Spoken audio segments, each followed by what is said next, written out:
समन्ता चक्रवालेषु अत्रा गच्छन्तु देवता सद्धम्मं मुनिराजस्य सुनन्तु सग्गमुक्कदं ධම්මස්සවන කාලෝ අයං බදන්තා ධම්මස්සවන කාලෝ අයං බදන්තා ධම්මස්සවන කාලෝ අයං බදන්තා නමෝ තස්ස භගවතු අරහතෝ සම්මා සම්බුද්දස්ස නමෝ තස්ස භගවතු අරහතෝ සම්මා සම්බුද්දස්ස නමෝ තස්ස භගවතු අරහතෝ සම්මා සම්බුද්දස්ස අරහං සුගතෝ ලෝකේ වාතේහාබාදිතෝ මුනි සචේ උන්නෝදකං අත්ති මුනිනෝ දේහි බ්‍රාහ්මන පූචිතෝ පූජනීයානං සක්කරියාන සක්කතෝ අපචිතෝ පචනීයානං තස්ස ඉච්ඡාමි හාත වේති. පින්වත්නි, භාග්‍යවත් අරිහත් සම්මා සම්බුදුරජාණන් වහන්සේගේ ශාසනයේ ඔබ අප සියලු දෙනා මේ සීලාදී ගුණ පුරන්නේ ඒ අමා මහ නිවනින් සැනසීමේ අදහසින්. ඉතින් මේ බුද්ධ ශාසනය කියන්නේ නිෂ්ඵල එකක් නෙවෙයි. බොහෝ ආනිසංස තියෙන එකක්. බුදුරජාණන් වහන්සේගේ ශාසනයේ සෝවාන් ආදී මඟඵල ලැබූ උතුමන්ගේ ප්‍රමාණය ගණනින්වත් කියන්න බෑ. ඒ තරම් අසංකේය අප්‍රමේය දෙවි මිනිසුන් ඒ අමා මහ නිවන සාක්ෂාත් කරගත්තු ශාසනයක තමයි අද මේ අපි ගුණ පිළිවෙත් පුරන්නේ. විශේෂයෙන් වෙහෙරගල ආරණ්‍ය සේනාසනයේ නේවාසිකව වාසය කරන භික්ෂුන් වහන්සේලා භික්ෂුණීන් වහන්සේලා සහ උපාසක උපාසිකාව වගේම ආගන්තුකව පැමිණිලා භාවනා කරලා යන්නේ නැය වුණත් මේ හැමෝටම තියෙන වාග්ය තමයි විවේකයෙන් සුවසේ මේ භාවනා කමටහන් වඩමින් දිනෙන් දින සිත දියුණු කර ගැනීමේ දුර්ලභ අවස්ථාව දැන් ලැබිලා තියෙනවා. අද දවසෙත් අපි උදෑසන ඉඳගෙන මේ දක්වාම උත්සාහ කළේ සෑම ඉරියව්වක් පාසාම අපේ මේ පැවැත්ම ඒ නිවනට අනුයාත වේවා කියන ප්‍රාර්ථනාවයි. ඒ සඳහා අපි උදේ අවදි වෙච්ච තැන පටන් කරන සක්මන, පවත්වන ඉරියව්ව, තත්මැදීම, මුහුණ සේදීම, පැම්පහස වීම ආදී ශරීර කෘත්‍යයන් පවා නිවනට හේතු වන අයුරින් පවත්වන්නටයි අවවාද කරලා තියෙන්නේ. භාග්‍යවතුන් වහන්සේගේම දේශනාවේ තියෙනවා. සතිපට්ඨාන සූත්‍රයේ චතුසම්පජඤ්ඤ භාවනාවේ තියෙන්නේ ඒ සියලු ඉරියව් සිහියෙන් පවත්වනවා, දැන දැක පවත්වනවා. දැන ගන්නකොට දැක ගන්නකොට කරන්නේ මොකද්ද කියලා දන්නවා. එතකොට ඒක නිවනට තමයි අනුයාත වෙන්නේ. සිහිය පිහිටනවා. සිහිය පිහිටන්න පුරුදු කරන එකයි අපි මේ දවස් 30 කරන්නේ. ඊළඟට සිහියෙන් කුටි වලින් එළියට ඇවිත් විශේෂයෙන් අපි සිහිය පිහිටවනවා. මොකද සමහර විට වැරදිලාවත් අලියෙක් හිටියොත් කියන සංකාව තියෙනවා. බය දුරු කරගෙන තමයි ටිකක් ඉන්නේ, අඩු කරගෙන. නමුත් තියෙන මරණ බය තියෙන නිසා ඒ සංකාවත් එක්ක අපි සිහියෙන් දුර බලාගෙන ওই දුර කුටි වලින් අය එනවා.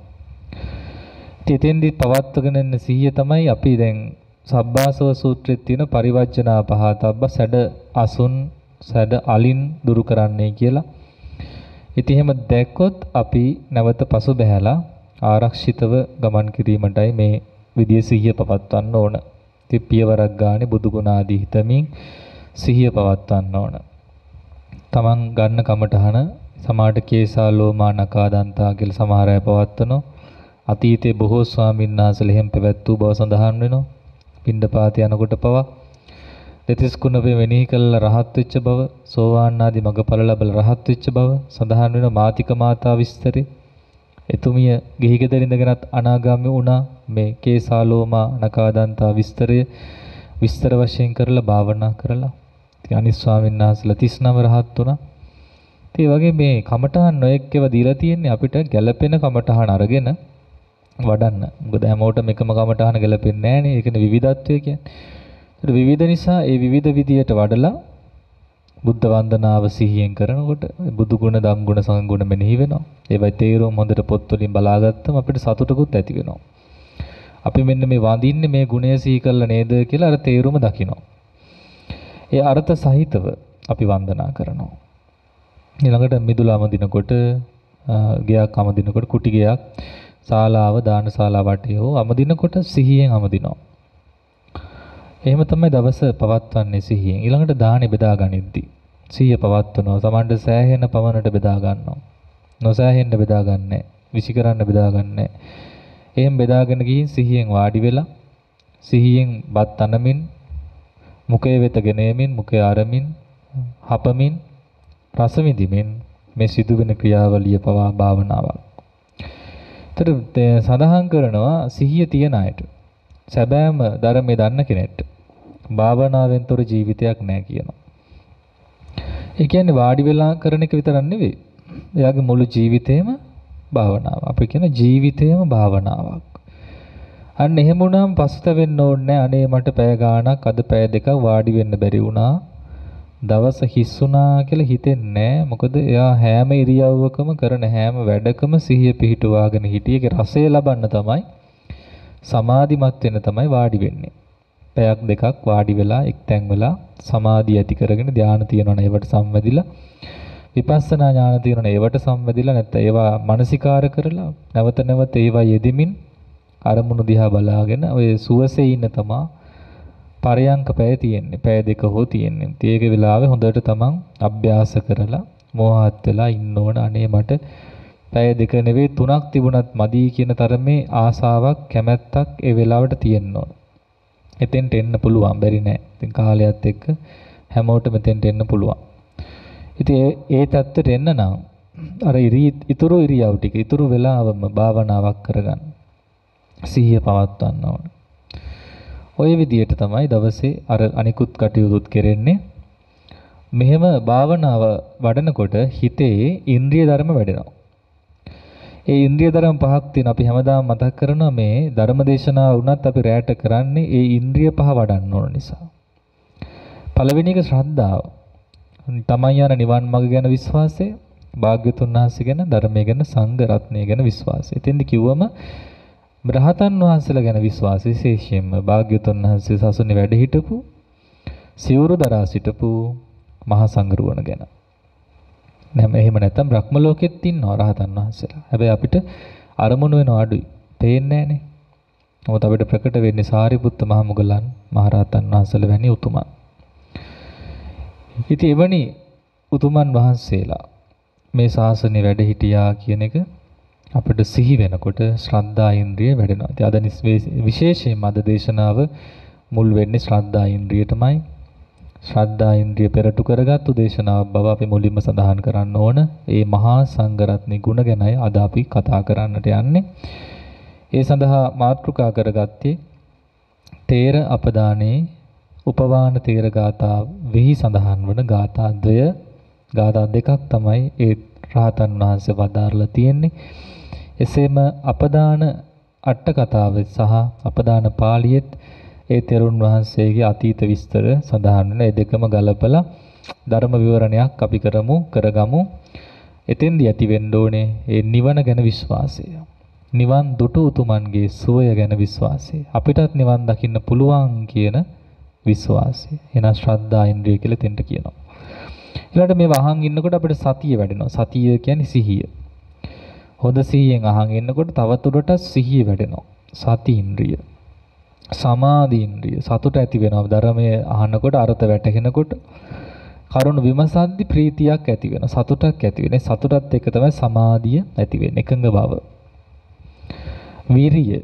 මේ උතුමන් වහන්සේලා මෙසේ නිවන අවබෝධ කරා නම් අපිත් අවබෝධ කරනවා කියන මේ ධර්මයේ මෙහෙම තියෙනවා අපිත් ඒක කරනවා කියන එක. නැත්තම් භාවනා වඩන්න ඕන විදිය කියලා දෙන්නකොට අපිත් එහෙම කරනවා කියන වීරිය ඇති වෙනවා.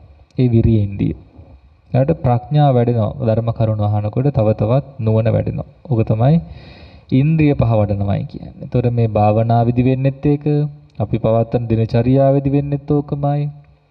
ඊට අතිරේක වශයෙන් ශ්‍රුතානුග්‍රහයක් වෙනවා. රාත්‍රියේදී අපිට මේ අහන ලැබෙන ධර්ම දේශනාවත් ශ්‍රුත දහම් දැනුමට හේතු වෙනවා. අවබෝධයට හේතු වෙනවා. එනම් මාත්‍රිකා කරපු ගාථා ද්වයම උපවාන කියන මහරහතන් වහන්සේ විසින් වදාළ ගාථා. බුදුරජාණන් වහන්සේ විසින් වදාළේව නෙවෙයි, උපවාන කියන රහතන් වහන්සේ විසින් වදාළ ගාථා. අරහං සුගතෝ ලෝකේ, අරහං සියලු පූජාවන්ට සුදුසු සුගතෝ මනා ලස්සන ගමන් නැති භාග්‍යවතුන් වහන්සේගේ ගුණයක් තමයි ප්‍රකට කරන්නේ. ගුණේ මාතෘකා කරලා මුල් කරගෙන එවැනි උතුමන් වහන්සේට වාතේ ආබාධිතෝ මුනි, වාතාබාධයක් ඇති වෙලා තියෙනවා. සචේ ඉඳින් උන්නෝදකං අත්ති, උණු වතුර තියෙනවා නම් මුනිනෝ දේහි බ්‍රාහ්මණය ඒ මුනින්ද්‍රයන් වහන්සේට උණු වතුර දෙන්න කියන එකයි මේ ඉල්ලීම තියෙන්නේ. අපිට ඉස්සරහට මේ විස්තරෙදි හමු වෙනවා මොනවද මේ මොන වගේ සිද්ධියක්ද විස්තර කරන්න හේතු උනේ මේ ගාථා. පූජිතෝ පූජනීයානං, පූජා ලැබීමට සුදුසු උතුමන් වහන්සේට පූජා කරන්න. සක්කරයාන සක්කතෝ, සක්කාර කිරීමට සුදුසු උතුමන් වහන්සේට සත්කාර කරන්න. අපචිතෝ අපචීයානං, වැඳ යුතු උතුමන් වහන්සේට වන්දනා කරන්න. එසේ වන්දනා කිරීමම සුව පිණිස හේතු වෙනවා. නම් පූජා ලබන අය අතරින් සුදුසුයි පූජාවට. සත්කාර කටයුතු අය අතරින් සත්කාර කරන්න සුදුසුයි. වැඳිය යුතු අය අතරින් වඳින්න සුදුසුයි. ඒ අපගේ භාග්‍යවතුන් වහන්සේ. එසේ වූ භාග්‍යවතුන් වහන්සේට උණුපැන් පූජා කරන්න කියන ඉල්ලීමයි උපවාන රහතන් වහන්සේ විසින් දේවහිත කියන බ්‍රාහ්මණයා වෙත මේ කරලා තියෙන්නේ. උපවාන මහරහතන් වහන්සේගේ අතීත විස්තරය කුද්දක නිකායේ අපදාන පාළියේ සඳහන් වෙනවා. උන්වහන්සේ පදුමුත්තර බුදුරජාණන් වහන්සේ වැඩ ඉන සමයේ පහළ වෙච්ච කාලේ ඒ භාග්‍යවතුන් වහන්සේගේ සසුන පැවතිලා බුදුරජාණන් වහන්සේ පිරිනිවන් පානවා. අවුරුදු ලක්ෂයක් ආයුෂ වැඩ ඉඳලා තියෙනවා. ඒ කාලේ දුගී මිනිස්සෙක් වෙලා ඉඳලා තියෙන්නේ. බුදුරජාණන් වහන්සේ පිරිනිවන් පෑවට පස්සේ ආදාහනය කළා. ශරීරයම ඒක ඝන වුණා. රත්තරන් කඳක් බවට පත් වුණා. ඒ වගේ ධාතු ඉතුරුන එක ගන්න වෙලා එක තැනකට. ඒ කියන්නේ දීර්ඝායුෂ තියෙන බුදුසසුන් වල බුදුරජාණන් වහන්සේගේ ධාතු විසිරෙන්නේ නැහැ. එක තැනකට එකතු වෙනවා. ඒ ධාතු ශරීරය අරගෙන යොදුනක් උසට තමයි චෛත්‍ය හැදුවේ. ඒ චෛත්‍ය විස්තර අන්තිමට ස්වාමීන් වහන්සේගේ වචනයෙන් අපිට අහන්න ලැබේ. එවැනි වූ චෛත්‍ය නාගසුපර්ණ ගාන්ධර්ව දෙවියන්ගේ ආනුභාවයෙන් යොදුන් 7ක් දක්වා ගොඩනගලා තියෙන දෙවිවරු. ඒ චෛත්‍ය ආරක්ෂාවට යක්ෂයෙක් පත් කරලා තිබිලා තියෙනවා. සබ්බහිත කියන යක්ෂයා. ඒ යක්ෂයාගේ රාජකාරිය තමයි මේ චෛත්‍ය පැදකුණු කරමින් චෛත්‍ය වන්දනා කරන අයට උපකාර කිරීම. ඉතින් මිනිස්සු දජපතාක සුවඳුම් පූජා මොන හරි පූජාවක් මල් වගේ දෙයක්. මල් කොඩි වගේ තමයි විශේෂයෙන්. මල් කොඩි වගේ දේවල් ගෙනල්ලා බිම තියලා පූජා කරන්නේ උඩට විසි කරනවා. උඩට විසි කරාට පස්සේ මේ යක්ෂයා ඇවිල්ලා ඒව අල්ලගෙන උඩටම අරන් යනවා. කියන්නේ අපි යොදුනක් කියලා කියවනේ මිනිස්යාගේ නිර්මාණ ඊටත් වැඩි. යොදුන් 7ක්. උඩට යනවා. හැබැයි යක්ෂයා පේන්නේ නැහැ. මිනිස්සු හිතන්නේ මේවා ඉබේට භාග්‍යතුන් වහන්සේගේ ආනුභාවයෙන් ඉහළ යනවායි කියලා. ඉතින් බොහොම ශ්‍රද්ධාවෙන් බුද්ධානුභාවය ප්‍රකට කරගෙන නොපහන් අය පවා එදා පැහැදුනාලු මේ විපස්සී භාග්‍යතුන් වහන්සේගේ ධාතු චෛත්‍යයට ඉහළට විසිකලොත් යමක් ඒක උඩටම යන නිසා. ඉතින් මෙම කාලෙක වෙද්දි මේ දුප්පත් මිනිස්සුන්ට දකින්න ලැබුණා මිනිස්සු මෙහෙම පූජාවල් කරනවා. එයාටත් ආස හිතුණා දජ පූජාවක්, කොඩි පූජාවක් කරන්නට. නිසා තමන්ගේ උතුරු සළුව රෙදි සෝදන කෙනෙක්ට දීලා හොඳට හොදගෙන විත් දිග උණ බටයක බැඳලා අර විදියටම අහසට විසිකලා. ඒ යක්ෂ සේනාධිපතිතුමා ඇවිල්ලා උණ බටේ අල්ලගෙන වටේට පැදකුණු කරා 3 පාරක්. යදුනක් උසයි කියන්නේ විශාල වට ප්‍රමාණයක්.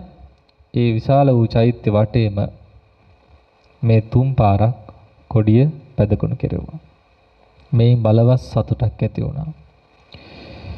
ඒ නිම්මිම් නැති සතුටින් ජීවිතය ගෙවලා අවසානයේ මරණින් පස්සේ සසර ගමන සැරිසරද්දී මේ පිනම මුල් වෙලා 80 වාරයක් සක්දෙව් රජ පවටපත් වුණා. ඒ කියන්නේ දෙදෙව්ලොවට අධිපති සක්දෙව් බව. 10 වර ලෝකෙට අධිපති සක්විති රාජ්‍ය ලැබුවා. ප්‍රදේශ රාජ්‍ය ලැබපු අවස්ථාව සීමාවක් නැහැ කියනවා. නැවතත් විපස්සී බුද්ධ ශාසනයේදීත් කාපාට වස්ත්‍රයක් පූජා කළ ආනුභාවය පැතුවා. ඒ වගේම ධාතු චෛත්‍යයක් රකින්න දෙවියෙක් වෙන්න පැතුවා. ඒ ප්‍රාර්ථනාව කාශ්‍යප බුද්ධ ශාසනයේදී ඉටු වුණා. ඒ කාශ්‍යප බුදුරජාණන් වහන්සේගේ ශරීරයත් ඒක ඝන වුණා. එකම චෛත්‍යයක් හැදුවේ. ලෝකෙටම එකම චෛත්‍යයයි. ඒ චෛත්‍ය ආරක්ෂක දේවතා වුණේ මේ උපවාන මහරහතන් වහන්සේ. ආන්නේ තමයි උන්වහන්සේගේ පූර්ව ප්‍රණිදිය. දඹදිව සවැත් නුවර තමයි ඉපදුනේ. අන්තිමාත්මේ අපි කියන පස්චිම භවය කියලා. අන්තිම භවය තව භවයක් නැහැ. බුදුරජාණන් වහන්සේට ජේතවනාරාමයේ පූජා කරන දවසේදී මේ උපවාන කුමාරයාත් බ්‍රාහ්මණ කුමාරයෙක් ත්‍රිවේද පරප්‍රාත මහා ප්‍රඥාවන්තයෙක් ඇවිල්ලා ඒ බුද්ධානුභාවය දැකලා පැවිදි වෙන්න තීරණය කළා. එදා තමයි උපවාන කුමාරයා පැවිදි වුණේ ජේතවනාරාමයේ පූජා කරන දවසේ. අනතුරුව භාග්‍යවතුන් වහන්සේගේ නිති උපස්ථායකෙක් පත් කරන තුරු පළවෙනි අවුරුදු 24 දී මේ උපවාන ස්වාමීන් වහන්සේත් භාග්‍යවතුන් වහන්සේට උපස්ථාන කර බව සඳහන් වෙනවා. ඒ උපස්ථාන කරමින් ඉන්න දවසක බුදුරජාණන් වහන්සේට වාතාබාධයක් ඇති වුණා. මේ වාතාබාධයට හේතුව තමයි දුෂ්කර ක්‍රියා කිරීම. දුෂ්කර ක්‍රියා කරන සමයේ ආහාර අල්පව වැළඳීම නිසා තමයි මේ වාතාබාධය ඇති වෙලා තියෙන්නේ. එදත් බුදුරජාණන් වහන්සේට වාතාබාධය ඇති වුණා. ඒ වෙලාවේ උපවාන තෙරුන් නමතා භාග්‍යවතුන් වහන්සේ වදාළේ උපවාන උණු පැන් ටිකක් තියනම් අරන් යන්න කියලා. ඒ අනුව ස්වාමීන් වහන්සේ බමුණු ගෙදරකට ගියා. මේ බමුණු ගෙදර ඉන්නේ දේවහිත කියන බමුණා. ඊළඟ ඒ ගෙදර ඉස්සරහා ඉන්නකොට සාමාන්‍ය කෙලින්ම දෙයක් ඉල්ලන්න බෑ. බමුණ ඇවිල්ලා ඇහුවා ඔබ වහන්සේ මේ හිස මුඩු කරගෙන සිවුරු පොරවගෙන අපේ ගෙදර ඉස්සරහට ඇවිල්ලා මොනවද අපෙන් බලාපොරොත්තු වෙන්නේ මොනවද ඕන කියලා ඇහුවා. අන්න එහෙම ඇහුවම කියන්න පුළුවන්. තුන් ලෝකාග්‍රෝ භාග්‍යවතුන් වහන්සේ සියලු කෙලෙසුන් නැසූ බුදුරජාණන් වහන්සේට අසනීපයක් ඇදලා තියෙනවා. ඒත් අපිට දෙන්න පුළුවන් එහෙම භාග්‍යවතුන් වහන්සේලාට අසනීප වෙනවා. ඔව් වෙනවා. බුදුරජාණන් වහන්සේට අසනීප වෙනවා. ඉතින් අන් අය ගැන කවර කතාවද? මේ අසනීපේ ප්‍රකට කරන බුදුරජාණන් වහන්සේලා වහන්නේ නැහැ. මොකද ලෝකයටත් මේ ව්‍යාධි දුක ගැන දැනගන්නත් එකයි. ඒ අසනීපෙන් ඉන්න නිසා ඒ වාතාබාධයට බමුණ උණු පැන් ටිකක් අවශ්‍යයි. ඒ උණු පැන් ටිකක් ලබා දෙන්න කියලා ඉල්ලීමක් කළා. අර ගාථා දෙක මෙතෙන් තමයි දේශනා වුණේ. පූජා ලබන්න සුදුසු, සත්කාරයට සුදුසු, වන්දනාවට සුදුසු, ඒ සියලු පූජා පිළිගැනීමට සුදුසු බුදුරජාණන් වහන්සේට උණු පැන් ටිකක් පුදන්න කියලා ඉල්ලීමක් කළා. ඒ වෙලාවේ සේවකයෙක් ලවා උණු වතුර සකස් කරලා කඳක් වශයෙන් බැඳලා ස්වාමීන් වහන්සේට එක උණු පැන් භාජනයක් පූජා කළා. තව සකුරු මුලකුත් පූජා කළා. මේ දෙකම අරගෙන ගිහින් භාග්‍යවතුන් වහන්සේට පැන් පහසු වෙන සැලසුව උණු වතුරෙන් පැන් පහසු නම් වාතාබාධ දුරු වෙන බව සඳහන් වෙනවා. ඒක සමනය වුණා. අර සකුරු උණු වතුරෙන් දිය කළා පානයක් වශයෙන් සකුරු පානය. බොහොම කැප එකක්. හවස් වරුවට උනත් හකුරු දිය කළ බොන්න පුළුවන්. පානය කළා. එයින්ම භාග්‍යවතුන් වහන්සේ සුවපත් වුණා. ඒතර කොච්චර ආනිසංසයක් දේවහිත බමුණා රැස් කරගත්තද? ඉතින් හවස් වරුවේ මේ පූජාව කළා බමුණා එනවා භාග්‍යවතුන් වහන්සේ මුණ ගැහෙන්න. ඇවිල්ලා අහනවා ස්වාමීනි භාග්‍යවතුන් වහන්සේ කවරෙකුට දීම මහත්ඵල වේද මහත් ආනිසංස වේද?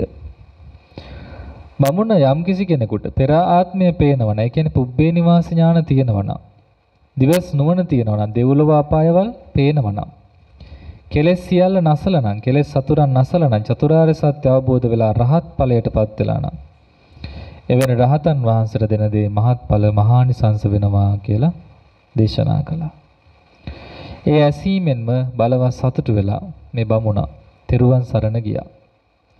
ඉන්පසු කලක උපවාන ස්වාමීන් වහන්සේ එකලාව හුදකලාව වාසය කරද්දී අර්ථ ධර්ම නිරුත්ති පටිභාන සහිත වූ සිව්පිලිසෙඹයාලාභීප මහරහතන් වහන්සේ නමක් බවට පත් වුණා. ඒ රහතන් වහන්සේ නමක් බවට පත් වුණාට පස්සේ බුදුරජාණන් වහන්සේ සාමාන්‍යයෙන් උපස්ථාන ලබන්නේ නැහැ රහතන් වහන්සේලාගෙන්. ඒක ධර්මතාවයක්. ඒ නිසා තමයි උපවාන නාග සමාල නාගිත ආදී නොඑක් ස්වාමීන් වහන්සේලා මුල් වසර 20 දී බුදුරජාණන් වහන්සේට උපස්ථාන කළේ. තර මේ විදිහට භාග්‍යවතුන් වහන්සේගේ ශාසනය අවබෝධ කරගෙන වාසය කරන්නා උපවාන ස්වාමීන් වහන්සේත් වැඩ වාසය කරනකොට සවැත් නුවර දෙව්රම් විහාරේ භික්ෂු මහා සංඝරත්නය පිරිවරාගෙන සාරිපුත්ත මහරහතන් වහන්සේ ධර්ම දේශනා කරනවා. එසේ ධර්ම දේශනා කරද්දී ලාලුදායි කියලා ස්වාමීන් වහන්සේ කෙනෙක් ඉන්නවා. උන්වහන්සේ හික්මීමක් නැති කෙනෙක්, ප්‍රඥාව අඩු කෙනෙක්, භාග්‍යවතුන් වහන්සේ නොඑක් තැන ගරිහා කරපු කෙනෙක්. උන්වහන්සේ මේ දේශනාව අහන් ඉඳලා එකපාරට නැගිටලා කියනවා ඔබ වහන්සේ කියන එක මම පිළිගන්නේ නැහැ. හේතු රහිතයි කියලා. 3 වතාවක් කිව්වා. එහෙම කියද්දි ස්වාමීන් වහන්සේට තේරුණා දැන් මේ ලාලුදායි තෙරුන් මේක පිළිගන්නේ නැති වෙනකොට අනිත් ස්වාමීන් වහන්සේලාත් පිළිගන්නේ ගරු කරන්නේ. ඒ නිසා මම දහම් දෙසල වැඩන්නේ නැහැ කියලා භාග්‍යවතුන් වහන්සේ වෙත වැඩම කරා. එතෙන්දි මේ කරුණ නැවත දේශනා කරද්දී බුදුරජාණන් වහන්සේ ඉදිරියේදීත් මේ ලාලුදායි තෙරුන් වහන්සේ එසේම ප්‍රකාශ කළා. ඒ වෙලාවේ භාග්‍යවතුන් වහන්සේ ආනන්ද ස්වාමීන් වහන්සේ යන ආනන්දය මෙවැනි ස්ථවිර භික්ෂුවක් දහම් දෙසද්දී මෙවැනි කෙනෙක් බාධා කරද්දී අයියෝ ඔබ වහන්සේලා බලන් ඉන්නේ කියලා භාග්‍යවතුන් වහන්සේ විවේක ගන්න වැඩියා. ඒක සිදු නොවිය යුත්තක් ඒ බවයි භාග්‍යවතුන් වහන්සේ වදාළේ. එසේ වදාලා පමණක් නොවේ භාග්‍යවතුන් වහන්සේ වැඩම කළා ගඳ කිලියටම. විවේක ගන්නවා කියන්නේ සමාපත්තිය වැඩ ඉන්නවා. එලා ආනන්ද ස්වාමීන් වහන්සේ උපවාන තෙරුන් වහන්සේ හොයාගෙන ගිහිල්ලා කිව්වා උපවාන තෙරුන් වහන්සේට මතක් කළා ආයෂ්මතුනි මෙහෙම සිද්ධියක් වුණා. හවස භාග්‍යවතුන් වහන්සේ ධම්සභාවේදී යම් ප්‍රශ්නයක් ඇහුවොත් ඒ සඳහා ඔබ වහන්සේ උත්තර දෙන්නේ කියලා ඉල්ලීමකුත් කළා. ඒ අනුව භාග්‍යවතුන් වහන්සේ සමාපත්තිය නැගී ඉඳලා හවස ධම්සභා මණ්ඩපයට රැස් වෙලා භික්ෂුස්වාමීන් වහන්සේලාට රැස් වෙනවා. ඒ වෙලාවේ ඇමතුයි උපවාන තෙරුන් වහන්සේවයි. උපවානයේ මේ ශාසනයේ යම් භික්ෂුවක් අනිත් භික්ෂුන්ට ප්‍රිය වෙන්නව හේතු වන තේර කරන ධර්ම නැත්තම් ඉෂ්ඨවිර කරන ධර්ම ඉෂ්ඨවිරන් වහන්සේගෙන සතු යුතු ධර්ම මොනවාද කියලා අහනවා. ඒලා ස්වාමීන් වහන්සේ උත්තර දෙනවා ස්වාමීනි ඒ තෙරුන් වහන්සේ සිල්වත් නම් මනවි සිල්පද රකින්නවා නම් බහුසුතෝ හෝති බහුශ්‍රුත නම් හොඳ වචන කතා කරන ප්‍රිය වචන කතා කරනවා නම් ධාන වඩන සුළු නම් විදර්ශනා ප්‍රඥාවේ කෙලවර අරිහත් ඵල සමාපත්තියට සම්වදින්න පුළුවන් නම් රහතන් වහන්සේ කෙනෙක් නම් ඒ භික්ෂුවම බොහෝ භික්ෂූන්ට ප්‍රිය වෙනවා මනාප වෙනවා කියන එක තමයි මේ දේශනාවේදී විස්තර කරලා තියෙන්නේ. ඒ උපවාන ස්වාමීන් වහන්සේ පිළිතුරු දුන්න මෙතන අපිට පැහැදිලි වෙනවා එවැනි මහා තෙරුන් වහන්සේලාට පවා ගරිහා කරපු නින්දා කරපු හිස් පුරුෂය එදත් ශාසන ඉඳලා තියෙනවා. ඒකට ලාලුදායි තෙරුන් වහන්සේ කියන්නේ එහෙම කෙනෙක්. සාරිපුත්‍රයන් වහන්සේගේ දෝෂයක් නැහැ. නමුත් කෙලතුළුකම නිසා වාචාලකම නිසා ප්‍රඥා මදිකම නිසා එවැනි දේවල් කරලා තියෙනවයි කියලා අපිට මේ විස්තරයෙන් තේරෙනවා. නමුත් උපවාන ස්වාමීන් වහන්සේ පෙන්නවා කවුද හරියට තෙරුන් කෙනෙක් වෙන්නේ මහතෙර කෙනෙක් වෙන්නේ ස්ථවිර කෙනෙක් වෙන්නේ අන්න එවැනි තෙරුන් වහන්සේයි ප්‍රිය වෙන්නේ හැමෝටම. නමුත් ඒ කරුණ නැති කෙනෙක් කොච්චර වයසට ගියත් දත් ඇලුනත් ඇඟරැලි වැටුනත් කොණ්ඩේ ඉදුනත් එයා ස්ථවිර භාවයටපත් නොවන බවත් එදා භාග්‍යවතුන් වහන්සේ දේශනා කළා තියෙනවා. උපවාන තෙරුන් වහන්සේ මුල් කරගත්තු කතා බහක් නිසා එතනදී සඳහන් වෙනවා. ඒ වගේම නිගණ්ඨනාත පුත්ත මරණයටපත් වෙච්ච අවස්ථාවේ පාවානුවරදී ස්වාමීන් වහන්සේලා සාමගාමී වගේම රැස් වෙලා චුන්ද ස්වාමීන් වහන්සේ ආනන්ද ස්වාමීන් වහන්සේට මතක් කරනවා මේ කියන භාග්‍යවතුන් වහන්සේ පිරිනමන පාන සමීප කාලයක් අවසාන වස් කාලේ නිගණ්ඨනාථ පුත්ත මරණයටපත් වුණාට පස්සේ ඒ ශ්‍රාවක පිරිස දෙකට වෙලා ගියා. ભેද බින්න වුණා. ඒ කියන්නේ මනාව පැන වූ ශාසනයක් නොවන නිසායි. ඒවා බුදුරජාණන් වහන්සේට මතක් කළා ආනන්ද ස්වාමීන් වහන්සේ. ඒ වෙලාවේ පවන්සලමින් හිටිය උපවාන ස්වාමීන් වහන්සේ දේශනා කළ තියෙනවා දීර්ඝ සූත්‍රයක් පාසාදික කියන සූත්‍රය. ඒක තියෙනවා දීඝනිකාය. ඒක වෙනම සූත්‍රයක් වෙනම කතා කළ යුතු විස්තරයක්. ඉතින් බුදුසසුන කෙරෙහි පැහැදෙන්න පුළුවන් තරම් මේ දේශනා වෙද්දී පවන්සලමින් හිටපු උපවාන ස්වාමීන් වහන්සේ මතක් කළා අනේ ස්වාමීනි භාග්‍යවතුන් වහන්සේ මේ දේශනාව අහනකොට හිත මනාව පැහැදෙනවා. මේ පැහැදෙන සූත්‍රයට මොකද්ද තියෙන නම ස්වාමීනි? මේ පරියාය මොකද්ද? සාමාන්‍යයෙන් සූත්‍රයක් දේශනා කරාම නම යොදලා තියෙන පසුව ආනන්ද මහරහතන් වහන්සේ විසින්. නමුත් එදාම බුදුරජාණන් වහන්සේ මේ සූත්‍රය නම් කළා. එහෙනම් උපවාණය මේ පැහැදෙන සුළු ධර්ම පරියාය පැහැදෙන සුළු ධර්මයක් කියන අර්ථයෙන් පාසාදික නමින් නම් කරන්න කියලා. එසේ ප්‍රාසාදික නමින් සූත්‍රය නම් වුණා. පිරිනිවන් පාන සමයේ භාග්‍යවතුන් වහන්සේ සමීපේ උපවාන ස්වාමීන් වහන්සේ පවන්සලමින් හිටියා. ඒ පවන්සලමින් ඉන්න වෙලාවේ දසදහසක් වල වැසි දෙවිවරු බුදුරජාණන් වහන්සේ අවසාන වරට දකින්නවා කියලා රැස් වුණා.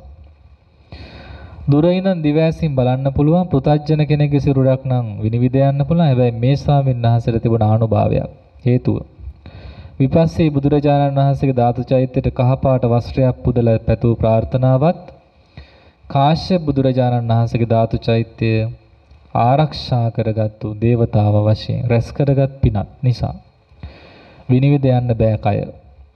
නිසා දෙවියෝ ධම්නසටපත් වුණානේ අපිට මේ මහතෙරුන් වහන්සේ නිසා බුදුරජාණන් වහන්සේගේ මුහුණ පේන්නේ නැහැ කියලා.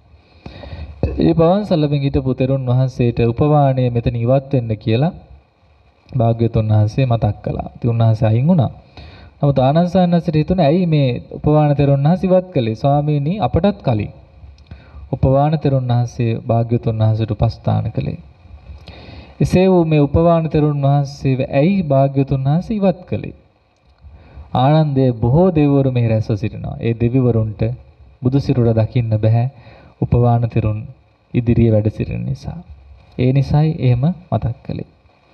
ඉතින් මෙවැනි උතුම් විස්තර කතා නැත්තම් ගුණ දේශනාවක් උපවාණ ස්වාමීන් වහන්සේ ගැන තියෙන ධර්මයේ උන්වහන්සේ පිරිනිවන් පාන සමීප කාලේ සාමාන්‍ය සිරිතක් තියෙන පිරිනිවන් පාන රහතන් වහන්සේලා රහත් තෙරණින් වහන්සේලා අහසට පැන නැගලා Tamanගේ අතීත විස්තර කරනවා. ඉතින් මේක පාලියෙන් තමයි දේශනා කරලා තියෙන්නේ. නමුත් අපිට හිත පහදවා ගන්නට සිංහලෙන් අද අපි ඒක අහලා සිත පහදවා ගමු ඒ උතුම් රහතන් වහන්සේලාට අපගේ নমස්කාරය වේවා කියන.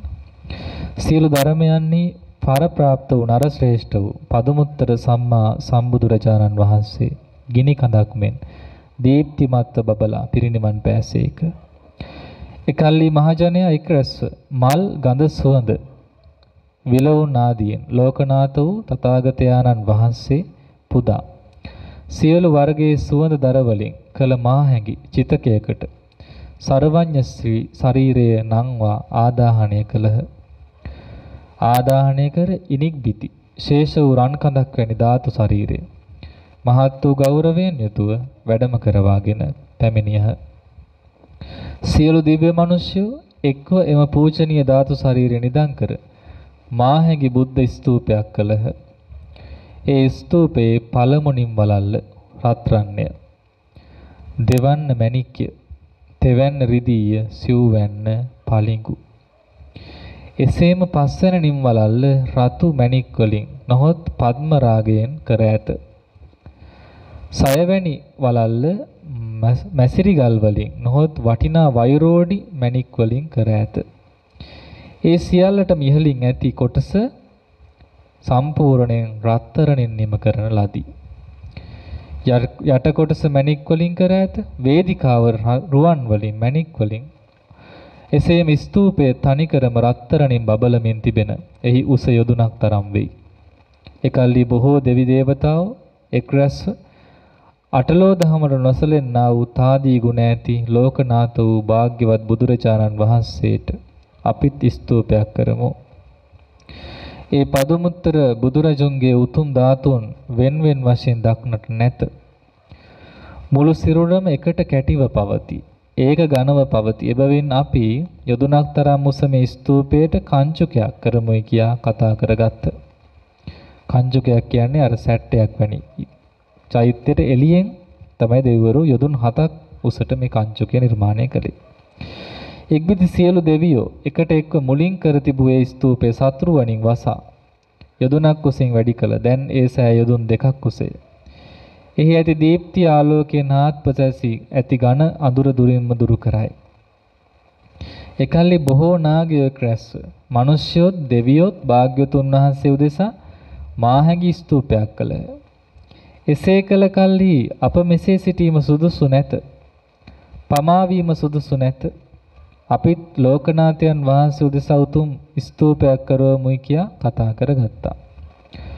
කතා කරගෙන ඉන්ද්‍රනීල, මහානීල, ජෝතිරස යන වටිනා මණික් එක්රැස් කර ඒවායෙන් දෙවියන් කළ ස්තූපය වසා යොදුනක් කුසින් වැඩි කර නව ස්තූපයක් ගොඩ නැගුවා. ස්තූපයේ දීප්තියෙන් බබලයි වටිනා මණික් වලින් කළ ඒ බුද්ධ ස්තූපය දැන් යොදුන් 3යි. එකල්ලි ගුරුලෝ එක්රැස්ව මිනිස්යොත් දෙවියොත් නාගයොත් මනහර බුද්ධ ස්තූපයක් කළා. එසේ කළ කල්ලි අප මෙසේ සිටීම සුදුසු නැත. අප තවත් පමා නොවිය යුතුය. අපිත් ඒ උතුම් ලෝකනාථයන්න් වහන්සේට උතුම් ස්තූපයක් කරවමුයි කතිකා කළා. එසේ කතා කරගත් ගුරුලෝ නාගයන් විසින් කළ ස්තූපයට පිරිසිදු මණික් වලින් පිටවැස්මක් සකස් කර යොදුනක් කුසින් පූජා කළා. දැන් මේ ස්තූපයේ උස යොදුන් 4යි. යොදුන් 4ක් උස බුද්ධ ස්තූපයේ දීප්තියෙන් බබලනවා. දහවල් හිරුමෙන් සියලු දිශා ආලෝකමත් කරවනවා. වඩ වඩාත් ආලෝකමත් කරවනවා. එකල්ලි කුම්භාණ්ඩයොත් රැස් වුණා. මිනිස්යොත් දෙවියොත් නාගයොත් ගුරුලොත් වෙන වෙනම තමන්ගේ ශක්ති පමණින් බල පමණින් වඩ වඩා සෝබන ස්තූප කළා. ඔවුන් එසේ කළ කල්ලි අප මෙසේ සිටීම සුදුසු නැත. තවදුරටත් පමා නොවිය යුතුය. අටලෝ දහම නොසලෙන්නා වූ තාදී ගුණ ඇති නර ශ්‍රේෂ්ඨ වූ බුද්ධ ශ්‍රේෂ්ඨයාණන් වහන්සේට අපිත් උතුම් සෑයක් කරවන්නේමු. යොදුන් 4ක් කුස බුද්ධ ස්තූපය අපි රත්නයන්ගෙන් වසන්නෙමු. වසා යොදුන් 5ක් කුස ස්තූපයක් කරන්නෙමුයි කියා කතා කරගත්තා. ඉක්බිතියේ කුම්භාණ්ඩය ගුරුලන් විසින් කළ යොදුන් 4ක් කුස ස්තූපයට ඉහළින් තවත් යොදුනක් කුසින් ස්තූපයක් කළා. දැන් යොදුන් 5ක් කුසයි. එකල්ලි යක්ෂයෝ රැස් වුණා. මිනිස්යොත් දෙවියොත් නාගයොත් ගුරුලොත් කුම්භාණ්ඩයොත් තම තම ශක්ති පමණින් බල පමණින් ස්තූපය ගොඩ නැගුවා. ඔවුන් එසේ කර කල්ලි අපි මෙසේ සිටීම සුදුසු නැහැ. අපිත් භාග්‍යවතුන් වහන්සේට සෑයක් කරවමු. කුම්භාණ්ඩයන් විසින් කළ යොදුන් 5ක් කුස ස්තූපයට ඉහළින් පලිඟු වලින් වසා යොදුනක් කුසට තවත් ගොඩ නැගුවා. යොදුන් 5ක් කුස රත්න ස්තූපය පලිඟුවෙන් වසා යොදුනක් උස වැඩි කරලා දැන් ස්තූපය යොදුන් 6ක් කුසයි. එකල්ලි ගාන්ධාරයෝ රැස්ව මිනිස්යොත් දෙවියොත් නාගයොත් ගුරුලොත් කුම්භාණ්ඩයොත් යක්ෂයොත් ඔවුන්ට පුළුවන් විදියට ස්තූප හැදුවා. අපිත් ස්තූපයක් හදන්න ඕනේ භාග්‍යවතුන් වහන්සේට. එසේ කතිකා කළ ගාන්ධර්වයෝ ස්තූපයට වේදිකා 7ක් සකස් කරලා ස්තූපයේ මුදුනේ වටිනා ඡත්‍රයක් ගොඩ නැගුවා. කොඩියක් නැත්නම් කුඩයක් වගේ ඡත්‍රයක් කුඩයක් ගොඩ නැගුවා. ඒ කුඩය සමග සියලු මුස බැලුවම යොදුන් 7ක් දැන් ස්තූපය උසයි. දීප්තියෙන් බබලනවා දිවා රැ දෙකේම හිරුසඳ තාරකාවල ආලෝකයට වඩා මේ ස්තූපයේ එළියම හාත්පස පැතිරුණා යොදුන් 100ක්. ඊතරම් දුර පහන් දැල්වීම අවශ්‍ය වුණේ නැහැ හේතුව චෛත්‍ය ආලෝකය. එකල්ලි යම් කිසි මිනිස්සේ ධාතු චෛත්‍ය යමක් පූජා කරන්න අවශ්‍ය නම් සෑයර නගින්න අවශ්‍ය නැහැ. ඒ අවශ්‍ය පූජා වස්තුන් ගෙනල්ලා අහසට විසි කරනවා. එකල්ලි අර දෙවියෝ අපි කලින් කෝ අபிසම්මත කියන යක්ෂයෙක් ඇවිල්ලා ඒ පූජා කරපු කොඩි පතාක මල් ධම්මාදිය අරගෙන ගිහින් අහසේ මුදුනේ සෑය මුදුනේ රඳවනවා. ඒ කියන්නේ චාත්‍රයේ මුදුනේ. දැන් කුඩයක් වගේ තිබුණ තැන එතන රඳවනවා. අපි නැත්තම් කියන කොත් කැරැල්ල කියලා. ඒ දක්වා මේ අபிසම්මත යක්ෂයා මෙව රැගෙන යනවා. ආහසට පූජා ද්‍රව්‍ය දැමූ තැනැත්තාට යක්ෂයා නොපෙනේ. පූජා ද්‍රව්‍ය පමණක් මහසින් ගොස් සෑය මත රැඳෙන අයුරු පෙනේ. මේ ප්‍රාතිහාර්ය දකින සියලු දෙනා සිත පහදවාගෙන මරණින් පසු සුගතියේ ඉපදුනා. බුදුසසුනේ සැදැහැ නැති අය පවා බුදුසසුනේ පැහැදුනා. මේ ස්තූපයේ ඇති ප්‍රාතිහාර්ය දකනු කැමැත්තෙන්. ස්තූපයට මල් ධම්මාදී පුදනවා. රැගෙන යනවා මිනිස්සුන්. එකල්ලි මම හංසවතී නුවර අනුන්ගේ බැල මෙහෙවර කරන කෙනෙක් අසරණෙක් දුගියෙක් වෙලා හිටියේ. බුදු පුදට ගොස් සතුටු වන ජනයා නිතර දුටුවා. දැක බොහෝ දෙවි මිනිසුන්ගේ වන්දනාවටත් ගෞරවයටත් පත් මේ ධාතු චෛත්‍ය. මේ තරම් උතුම් නම් මේ ධාතු අයත් භාග්‍යවතුන් වහන්සේ කොතරම් උතුම් විය යුතුද? මේ ජන සමූහයාද සතුටු සිතින් යුතුව ධාතු තූපයට බොහෝ සෙයින් සංග්‍රහ කරනවා. මමත් ඒ අටලෝ දහමට නොසැලෙන්නා වූ තාදී ගුණ ඇති නර ශ්‍රේෂ්ඨ වූ පදුමුත්තර සම්මා සම්බුදුරජාණන් වහන්සේගේ ධාතු තූපයට කිසියම් සත්කාරයක් කළ යුතුය. එසේ කර අනාගත බුදුරජාණන් වහන්සේ නමකගේ සසුනක පැවිදි බව ලබා අමා මහ නිවන් දැකිය යුතුයි කියලා ප්‍රාර්ථනා කළා. එසේ සිත රෙදිසෝදන තැනැත්තා විශ්වෙත ගොස් සලු උතුරු සලුවගෙන මැනවින් සෝදා උණ දණ්ඩක්ගෙන ඒ උණ දණ්ඩේ සවි කරලා හොඳින් එල්ලලා දජයක්සේ තනා ස්තූපය වෙත ගොස් උඩට ඔසවාගෙන සිටීමි. එකල්ලි ස්තූපය ආරක්ෂා කරන දෙවියන් විසින් තබන ලද පත් කරන ලද අபிසම්මත නම් යක්ෂයා පැමිණිලා ඒ කොඩිය උඩට ඔසවගෙන අහසේ රඳවා තැබුවා. අහසේ ඇති සුළං වේගයෙන් කොඩිය සෙලවුණා. ඒ දුටු මම මහත් සතුටටපත් වූ වෙමි. සතුටටපත් වී සිත පහදවා ගත්තා. ඉක්බිති මම භික්ෂුන් වහන්සේ නමක් දැක උන්වහන්සේ වෙත එළඹ වැඳ නමස්කාර කර ගෞරව දක්වා එකත් පසක සිට මා කළ දජ පූජාව කියා දජ දාණයේ නොහොත් කොඩි පූජාව විපාක විමසුවෙමි. එවිට ඒ උතුම් භික්ෂුන් වහන්සේ පින්වත දජ පූජාව කළ ඔබ එහි විපාක හැම කල්ලිම අනුභව කරනු ඇත. ඇත් අස් රිය පාබල යන සිවුරඟ සේනා නිරන්තරයෙන් ඔබ පිරිවරා ගනිති. මෙය දජ පූජාවේ කොඩි පූජාවේ එක විපාකයක්. 60,000ක් පමණ තූර්ය භාණ්ඩද මැනවින් අලංකාර කරන ලද නොයෙකුත් බෙර වර්ගද වයන අය නිතරම ඔබ පිරිවරාගෙන සිටිති. එය කොඩි පූජාවේ තවත් විපාකයක්.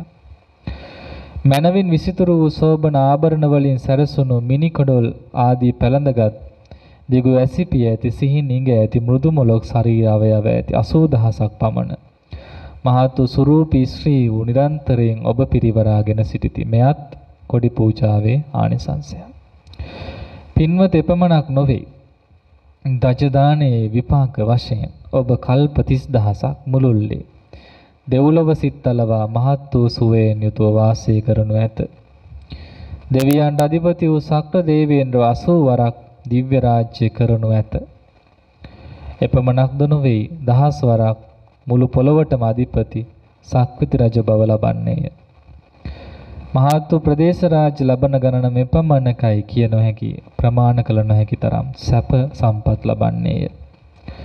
පින්වත මෙයින් කල්පලක්ෂයක් වෑමෙන් ඔක්කාක කුල සම්භව කොට ඇති ගෝත්‍රයෙන් ගෞතම නම් වූ ශාස්ත්‍රුන් වහන්සේ ලොව පහළ වනසේක. එසමෙහි දෙව්ලොවින් චුතවන ඔබ සවැත් නුවර මහා ධනයෙන් සපිරි බ්‍රාහ්මණ කුලයක උපත ලබන්නේ. උපත ලබා 80 කෝටියක් ධනයේ බොහෝ දසිදාසයන් කම්කරුවන් අතහැර දමා ගොස් ගෞතම සම්මා සම්බුදුරජාණන් වහන්සේගේ සසුනේ පැවිදි බව ලබන්නේය. පැවිදි බව ලබාගෙන නරශ්‍රේෂ්ඨ වූ ශාක්‍ය මුනි ගෞතම බුදුරජාණන් වහන්සේ සතුටු කොට නමින් උපවාණයයි ප්‍රකට බුද්ධ ශ්‍රාවකයා වන්නේය. මේන් කල්පලක්ෂයකට පෙර මා විසින් කරන ලද ඒ කර්මය මෙහිදී මට විපාක වශයෙන් ලැබිනි. මා විසින් රාග ආදී සියලු කෙලෙස් සහ මුලින්ම නසන ලදී. චම්බුද්වීපේ, පූර්ව විදේහ, අපර ගෝයාන, උතුරු කුරු දිවයින යන මේ සතර මහා දිවයින් වල අධිපති වූ සක්විති රජ වූ මට හැම කල්හිම හාත්පසින් තුන් යොදුනක් මාහැඟි කොඩි ඔසවා තිබිනි. කිසි කලෙකත් දුගතියට නොගියෙමි. මේ වනාහි කොඩි පූජාවේ විපාකයයි. මා විසින් අර්ථ, ධර්ම, නිරුද්ධි, පටිභාන යන සිව් පිළිසිඹියා ලබන ලදී. අෂ්ට විමෝක්ෂයන් ලබන ලදී. සඩ් අභිඥාවන් ලබන ලදී. මෙසේ මම භාග්‍යවතුන් වහන්සේගේ බුදු සසුන සම්පූර්ණ කරගෙන සසර දුකින් මිදුණා කියන එකයි උපවාන මහරහතන් වහන්සේ පිරිනිවන් මංචකයේදී දේශනා කොට සදහටම සසර දුකින් අත මිදලා ස්කන්ධ පරිනිර්වාණයට පත් උනේ. එහෙමනම් අපිට තේරෙනවා අපිටත් පුළුවන් නම් සදහැසිතින් භාග්‍යවතුන් වහන්සේට යම් කිසි පූජාවක් කරගන්නට. ඒ ශ්‍රද්ධාවේ මහිමෙන්මයි මේ ආනිසංස ලැබුණේ. දුගියෙක් වෙලා තමන්ගේ මුතුරු සලුව හොදලා කොඩියක් වගේ ගැට ගහලා චෛත්‍ය උඩට පූජා කළා. අර යක්ෂයා ඒව අරගෙන ගිහින් උඩින්ම තැන්පත් කළාම හුළඟට හෙල්ලෙද්දි සතුටක් ඇති වුණා. ආන්නේ වෙලාවේ පහළ වෙච්ච චිත්ත වීතිවල ප්‍රමාණය සහ ශ්‍රද්ධාවේ මහිමය බුදුගුණ සිහි කිරීම මේ ඔක්කොම එකතු වුණාමයි මෙච්චර ආනිසංස දෙන්නේ. කොච්චර දුන්නද කිව්වොත් ඇත්තස් ආදී සිවුරංග සේනා පිරිවරා සිටිය 60000ක්. නොඑක් විදී අංග ප්‍රත්‍යංගෙන් සෝභමාන 80000ක් ස්ත්‍රීන් පිරිවරා සැපවින්දා. 80 වාරයක් දෙදෙව්ලොවට අධිපති වුණා පමණක් නෙවෙයි කල්ප 30000 එක දිගට දෙව්ලොවම වාසය කළා. කල්ප ලක්ෂයක් සතර අපාය සිහිනෙන්වත් දුටුවේ නැහැ. ආශ්චර්යයි, අద్භූතයි. අපි හරි බයෙන් ඉන්නව අනේ අපිට සසර ගමන දුකට වැටේද? නිරයට යයිද අපි ප්‍රේතයෝ වේද? එහෙම හිතනවා. නමුත් එහෙම නොයා අපිව ගලව ගන්න එකම දේ පින විතරයි. අපි බය වුණත් අපි එහෙම හිතුවත් ඒ ධර්මයේ තියෙන නිසා අපි හිතනවා. නමුත් අපි මෙවැනි පින්කම් සසරේ කරලා තියෙනවා නම් අපිවත් සතර අපායට වැටෙන්නේ නැහැ. ඒකට හේතුව ඒ පුණ්‍ය මහිමය. භාග්‍යවතුන් වහන්සේ නමකට මෙවැනි දානයක් පූජා කළා කිසියම් විදියක මලක් හරි පහනක් හරි පූජා කළා නැත්නම් දානයක් දීලා හරි පිණ්ඩපාතයක් බෙදලා හරි එහෙම විස්තර කරනවා. මේ අපදාන අට කතා හොඳයි බලන්න අපි හැමෝටම සුදුසුම දෙයක්. මේ පිනේ ආනිසංස හොඳට විස්තර කරනවා මේ විදියට. එහෙම කරපු අයට ගොඩක් වෙලාවට සුවපත් ජීවිතමයි ලැබෙන්නේ. ඒ තරම් බුද්ධ පූජාව මහත්ඵලයි මහානිසංසයි. කල්ප ලක්ෂයක් කෙනෙක් සුගතිය තියන්න තරම් ඒ පින විශාලයි. සීමාවක් නැහැ, අනන්තයි. ඒ අනන්ත ආනිසංස උපවාන මහරහතන් වහන්සේ සසර ගමන පුරා ලැබලා විපස්සී සසුනේත් පූජාවක් කරගෙන කාශ්‍යප සසුනේදී ඒ ධාතු චෛත්‍යයේත් ආරක්ෂක දේවතාව වෙලා තමයි ගෞතම බුදු සසුනේ සියලු කෙලෙසුන් නසා අය අමා මහ නිවනටපත් වී වදාලේ. එයින් අපිත් තෝරගන්න තියෙන අපිටත් නිවන් දකින්න මේ රහතන් වහන්සේලාගේ වීරිය, උන්වහන්සේලාගේ පුණ්‍ය ප්‍රතිපදා අපිත් ආදර්ශ කරගන්නට ඕන. අපි වඩන භාවනාවට, අපේ සීලයට, අපේ මේ ප්‍රතිපදාවට රුකුල් දෙන යම්කිසි පිනක් අපිට කරන්න පුළුවන් නම් ඉතින් බුද්ධ වන්දනාව, බුද්ධ පූජාව අපිත් කරනවා. වත්පිළිවෙත් කරනවා. සමහරට අපි දාණය සකස් කරලා ස්වාමීන් වහන්සේලාට පූජා කරනවා. බුදුරජාණන් වහන්සේට පූජා කරනවා. හැම විටම හිතන්න මේවා අපිට විපාක දෙනවා. මේවා ආනිසංස බහුලයි. ඒ සියල්ලම එක් රැස් කොට ඉදම් මේ පුඤ්ඤ කම්මං ආසවක්ඛ්‍යා වහන් හෝතු සබ්බ දුක්ඛා පමුංචතු. මට මේ සියලු පින් දවස ගානේ කරනවනේ අපි. අන්න ඒව එකතු කරලා පතන්න මට නිවන පිණිසම හේතු වේවා. තමන් අභිමත බෝධියක් තියෙනවා නම් ශ්‍රාවක බෝධියක් හරි අග්‍ර ශ්‍රාවක මහා ශ්‍රාවක ආදී වශයෙන් තියෙනවා නම් ඒ බෝධිය පතන්න. යම් කිසි කෙනෙක් ලෞතර බුදුබව පතනවා නම් මා විසින් මේ පුරණ සීල ආදී ගුණ භාවනා ප්‍රතිපදා අනන්ත පුණ්‍ය බලය මට ලෞතර බුදුබව පිණිස වේවා කියලා පතන්න පුළුවන්. එහෙම පතන කෙනෙකුට බුදුබව පිණිසත් හේතු වෙනවා. ඒ වගේ ප්‍රාර්ථනා කරන්න පුළුවන්. අදාදම ඉක්මනින් නිවන් දකින්න කැමති අයට එහෙමත් පතන්න පුළුවන්. එතකොට මේ පින්කම් කරලා අපි එහෙම ප්‍රාර්ථනා කරාම ඒව නිවනට අනුයාත වෙනවා. ඒ පිනම තමයි අපිව සසර දුකින් ගලවන්නේ. අපට දුක් විඳින්න දෙන්නේ නැහැ. අපි සුවපත් කරනවා. ඉතින් මේ වෙලාව වුණත් අපි හැමෝම සුවපත්ව ඉන්නේ. අපි සසරදි කරගත්තු පිනක් නිසා. අපට පැවිදි වෙන්න ලැබුණා. ඒ පැවිදි වෙච්ච නිසා ගිහිකම් කටළු වලින් අපි ගැලවුණා. බොහෝ අයගේ පුද පූජාවට සුදුසු වුණා. සුවසේ වාසය කරන්න කුටිසෙනසුන් ලැබිලා විවේකව වාසය කරනවා නම් දැන් හිතන්න ඕනේ මට එහෙම නිදහසින ලැබුණේ මං කරපු පිනක් නිසා.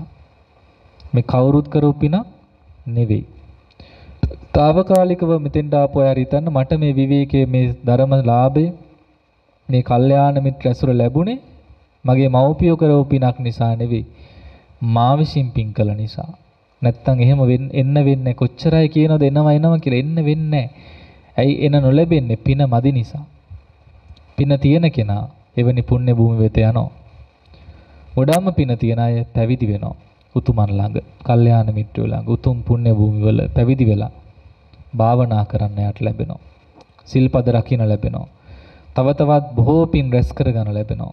මේ ජීවිතයට වඩා ආලෝකමත් ජීවිත මතුමත් ලබන්නට අද අපි මේ පුරණ සීලාදී ගුණ සමත විදසුම් භාවනා වැඩිම බුද්ධ වන්දනාව ධර්ම ශ්‍රවණය වත්පිළිවෙත් දැක්වීම මේ සියල්ලම හේතු වෙනවා කියලා අපි සාදු කියලා සතුටු වෙනවා.